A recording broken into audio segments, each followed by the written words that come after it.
আপোনালোকক দুখৰ ভিডিঅ' এটালৈ মই স্বাগতম জনাইছোঁ। কেতিয়াও ভবা নাছিলোঁ যে এনেকুৱা এটা ভিডিঅ'লৈ মই এনেকৈ আহিম আপোনালোকৰ ওচৰলৈ বুলি। আৰু আজি অসমবাসীৰ কাৰণে সঁচাকৈ বহুত ডাঙৰ এটা লছ। অকল মানে অসমবাসী নহয়, গোটেই ইণ্ডিয়াখনলৈ লছ হৈছে। যিহেতু গম পাইছে জুবিন গাৰ্গ আমাৰ মাজত নাই, বহুত দুখৰ কথা। আৰু মই যে কিয় কান্দিছোঁ মই নিজেই নাজানো। মই কি আমাৰ মানে তেওঁক চিনি পোৱা নোপোৱা সকলো মানুহ, জাতিৰ মানুহ অজাতিৰ মানুহ সকলোৰ আজি চকুত চকু পানী। কেতিয়াও লগ পোৱা নাই, না দেখি পাইছোঁ, না চিনি পাইছোঁ, না তেওঁ মোক কিবা সহায় কৰিছে থৈছে, একোতো নাই। কিন্তু তথাপিও আজি কিয় কান্দিছোঁ যেন এনেকুৱা লাগিছে যেন ঘৰৰ মানুহ কোনোবা নাইকিয়া হৈ গৈছে। মই মানে যেতিয়া মই খবৰটো পালোঁ, শুকুৰবাৰ দিনাখন আছিলে, শুকুৰবাৰ দিনাখন মানে পাছবেলাহে খবৰটো পোৱা হৈছে। আৰু সেই সময়ত মোৰ মোবাইলত ৰিচাৰ্জ নাছিলে, হোৱাটছএপতে ৱাইফাই কল কৰিছিলে ভাইটিয়ে যে চাওঁচোন।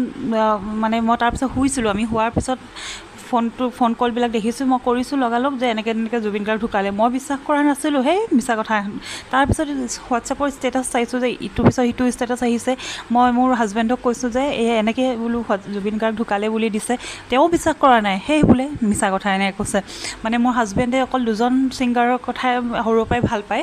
এজন হৈছে অসমৰ জুবিন গাৰ্গ আৰু আনজন হৈছে কুমাৰ চানু। সৰুৰ পৰাই তেওঁলোক দুজনৰে গান শুনি আহি ডাঙৰ হৈছে। আৰু আমি যিহেতু 90s বৰ্ণ কিডছ হয়, আমিও তেওঁৰ গান শুনিয়ে, জুবিন গাৰ্গৰ গান শুনিয়ে ডাঙৰ হোৱা। আৰু ভইচ অভাৰ দিবলগীয়া হৈছে, মানে বহুত চেৰচেৰাই আছিলে মই ৰেকৰ্ডিং কৰোঁতে। তেখেত এজন সঁচাই বহুত ভাল মানুহ আছিলে। সেইকাৰণে আমাৰ ইছলাম ধৰ্মত এটা কথা কয় যে শুকুৰবাৰ দিনা ঢুকালে আৰু এনেকৈ সাগৰত পৰি যদি মৃত্যু হয়, তেওঁ সঁচাকৈ জান্নাতি হয়। আৰু জুবিন গাৰ্গৰ মানে কথাটো মিলি গৈছে, মানে তেওঁ যেনেকৈ ঢুকাইছিলে সাগৰত পৰি ঢুকুৱা আৰু শুকুৰবাৰ দিনা, আৰু এতিয়া বৰ্তমান মহালয়া চলি আছে, তেওঁ আহিব, তেওঁ এতিয়া সমাধি ল'ব। সঁচাকৈ মানে তেওঁৰ মানে সঁচাকৈ বহুত ভাল মানুহ আছিলে, ভাল আত্মা আছিলে। কেতিয়াও লগ নাপালোঁ, সৰুৰ পৰাই মোৰ মানে লগ পোৱাৰ এটা আশা আছিলে, কিন্তু লগ পোৱা আশাটো আশা হৈয়ে ৰ'ল আৰু কেতিয়াও লগ নাপাওঁ। সৰুতে সোণাৰীলৈ, মই সোণাৰী হয় যিহেতু, সৰুতে সোণাৰীত আহিছিলে আমি স্কুল পঢ়ি থাকোঁতে, কিন্তু কেতিয়াও সেইটো মানে নাভাবিলোঁ যে এদিন গৈ ওচৰা ওচৰি লগ পোৱা হ'লে, বা মানে আশাটো আশাই হৈ ৰ'লগৈ। সৰুৰ পৰাই গান শুনি তেওঁৰ ডাঙৰ হৈছোঁ। সুখতো গান তেওঁৰে বাজে, দুখতো তেওঁৰে শুনি পেলাই মানে শুনো। হয়তো এইটো আপোনালোক চবৰ লগতে হৈছে চাগে। আজি কিন্তু তেওঁৰ ভাল মানুহ এজন নাইকিয়া হৈ থাকিলে। আৰু আচলতে জুবিন গাৰ্গে পলিটিক্স নকৰে, জাতিৰ ভেদভাৱ নাৰাখে। সেইকাৰণে তেওঁৰ কাৰণে আজি চবেই কান্দিছে, সঁচাকৈ চবেই কান্দিছে দেই। 10জনেও জন্ম ল'লে, তেওঁৰ নিচিনা হ'ব নোৱাৰে, কিন্তু তেওঁৰ এজনেই হৈ থাকিব, সেই জুবিন গাৰ্গে হৈ থাকিব। কেতিয়াও তেওঁৰ সমান কোনো আন হ'ব নোৱাৰে।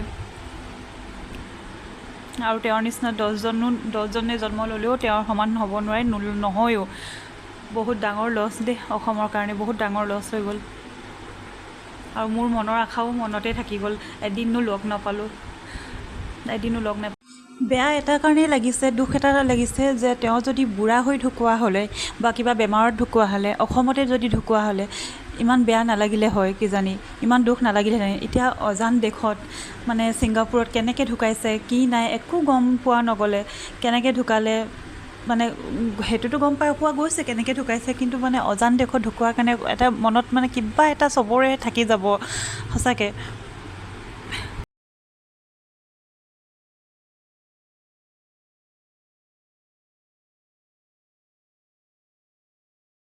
তেখেতে যেনেকৈ গানবিলাক লিখিছিলে, প্ৰত্যেকটো ভাষাত প্ৰত্যেক এটা লাইন লিৰিক্স তেওঁৰ লগত ফলিয়াই গৈছে দেই। এই কথাটো এতিয়াহে বুজিবলৈ পাৰিছোঁ যে তেওঁ গানবিলাক এনেই লিখা নাছিলে, তেওঁ নিজৰ লগতে মিলি পেলাই গানবিলাক লিখিছিলে। আৰু তেওঁৰ তেনেকৈয়ে আজি মৃত্যু হ'ল। মোৰ যে ক'বলৈ এতিয়া বৰ্তমান একো ভাষা নাই। শেষত এটাই কথা ক'ম যে চিৰ শান্তি পাওক তেওঁৰ আত্মাই। আৰু জীয়াই থকা হ'লে কিজানি আৰু বহুত কিবা কৰিলেহেঁতেন অসমবাসীৰ কাৰণে। বহুত এইকেইবছৰত বহুত কিবা কিবি তেওঁ কৰি গ'ল। আৰু থকা হ'লে কিজানি আৰু বহুত কিছু কাম কৰিলে হয়। মানে এতিয়া আৰু উপায় নাই, আৰু আমি অসমবাসীয়ে মানি ল'বলৈ দিগদাৰ হৈছে। এই বয়সত কেনেকৈ তেওঁ এনেকৈ ঢুকাব পালে। আৰু যদি 20 বছৰ 15 বছৰো থকা হ'লে হয়তো ইমান তেনেকুৱা এটা ফিল নহ'লেহেঁতেন, বুঢ়া হৈ ঢুকুৱা হ'লে। কিন্তু এতিয়া বহুত বেয়া লাগিছে।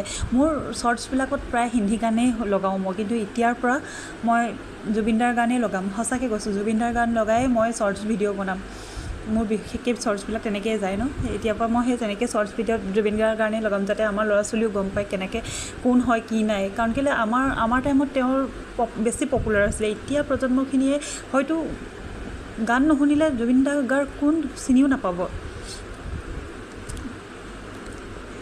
সঁচাকৈ মোৰ ক'বলৈ ভাষা নাই বৰ বেছি দীঘলীয়া নকৰোঁ ভিডিঅ'টো মনৰ কথা কিছুমান প্ৰকাশ কৰিলোঁ আৰু ভিডিঅ'টো ইমানতে সামৰিছোঁ তেওঁ চিৰ শান্তি পাওক ভালকৈ থাকক আৰু আমাৰ ফালৰ পৰানো কি দিব পাৰিলোঁ তেওঁক এই সৰু শ্ৰদ্ধাঞ্জলিটো আমাৰ আৰোগ্য ফিজিঅ'থেৰাপিৰ ফালৰ পৰা তেওঁক জ্ঞাপন কৰিছোঁ থেংক ইউ